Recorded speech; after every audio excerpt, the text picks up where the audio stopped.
ನಮಸ್ತೆ ಎಲ್ಲರಿಗೂ. ಇವತ್ತಿನ ರೆಸಿಪಿಯಲ್ಲಿ ನಾನು ಬಹಳ ಸರಳವಾದಂತಹ ಹಾಗೆ ರುಚಿಯಾದಂತಹ ಮಾವಿನ ಹಣ್ಣಿನ ಸಾರು ಮಾಡ್ತಾಯಿದ್ದೇನೆ. ಮಾಡೋದು ತುಂಬ ಸುಲಭ, ಅಂದರೆ ಬೇಗ ಕೂಡ ಆಗ್ತದೆ. ಈ ಸಾರಿಗೆ ಒಂದು 5-6 ಮಾವಿನ ಹಣ್ಣು ಇದ್ದರೆ ಸಾಕು.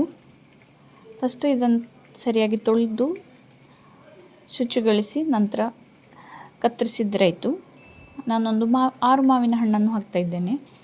ನಂತರ ಇದಕ್ಕೆ ಸ್ವಲ್ಪ ಅರಶಿನ, ಖಾರಕ್ಕೆ ಬೇಕಾದಷ್ಟು ಮೆಣಸಿನ ಹುಡಿ, ನಾನೊಂದು ಅದಕ್ಕೆ 2 ಚಮಚದಷ್ಟು ಮೆಣಸಿನ ಹುಡಿ, ಹಾಗೆ ಸ್ವಲ್ಪ ಬೆಲ್ಲ, ರುಚಿಗೆ ತಕ್ಕಷ್ಟು ಉಪ್ಪು ಹಾಕ್ತಾಯಿದ್ದೇನೆ.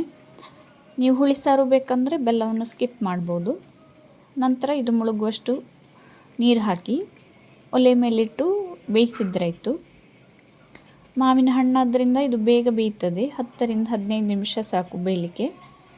ಮಧ್ಯದಲ್ಲಿ ಬೇಕಂದರೆ ಸೌಟಾಗಿ ತಳಕ್ಕೆ ಅಂಟಿಕೊಂಡು ಕೂತ್ಕೊಳ್ಳೋದ ಹಾಗೆ ನೋಡಿದ್ರಾಯಿತು. ಒಂದು 15 ನಿಮಿಷ ಆಗಿದೆ. ಮಾವು ಸರಿಯಾಗಿ ಬೆಂದಿದೆ. ಅದೇ ರೀತಿ ಇದರ ನೀರು ಕೂಡ ನೋಡಿ ದಪ್ಪ ಹಾಕ್ಕೊಂಡು ಬಂದಿದೆ. ಬಹಳ ಒಳ್ಳೆಯ ಸ್ಮೆಲ್ ಬರ್ತದೆ ಬೆಂದಾಗುವಾಗ. ಇಷ್ಟೇ. ಇನ್ನು ಇದಕ್ಕೆ ಒಂದು ಒಗ್ಗರಣೆ ಕೊಟ್ಟರೆ ಆಯಿತು. ಒಗ್ಗರಣೆಗೆ ಒಂದು 3 ಚಮಚದಷ್ಟು ಕೊಬ್ಬರಿ ಎಣ್ಣೆ ಹಾಕಿ, ಸಾಸಿವೆ, ಅದು ಸಿಡಿಯುವಾಗ ಸ್ವಲ್ಪ ಬೆಳ್ಳುಳ್ಳಿ ಹಾಕಿ, ನಂತರ ಕರಿಬೇವನ್ನು ಹಾಕ್ತಾ ಇದ್ದೇನೆ. ನೀವು ಬೆಳ್ಳುಳ್ಳಿ ತಿನ್ನೋದಿಲ್ಲ ಅಂದರೆ ಕರಿಬೇವು ಮಾತ್ರನೂ ಹಾಕ್ಬೋದು.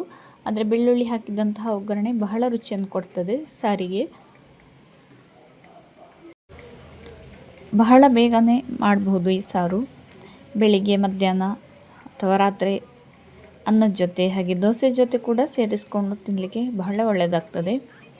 ಮಾವು ಮತ್ತು ಬೆಳ್ಳುಳ್ಳಿ ಒಗ್ಗರಣೆ ಸ್ಮೆಲ್ಲು ಒಳ್ಳೆ ರುಚಿಯನ್ನು ಕೊಡ್ತದೆ.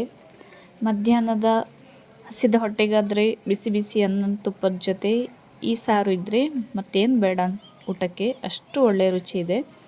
ಇದು ತುಂಬ ಸಿಂಪಲ್ ಆದಂತಹ ರೆಸಿಪಿ. ನಿಮಗೂ ಇಷ್ಟ ಆಗಿದೆ ಅಂತ ಅಂದ್ಕೊಂಡಿದ್ದೇನೆ. ಮತ್ತು ಮುಂದಿನ ಹೊಸ ರೆಸಿಪಿಯೊಂದಿಗೆ ಬರ್ತೇನೆ. ಧನ್ಯವಾದಗಳು.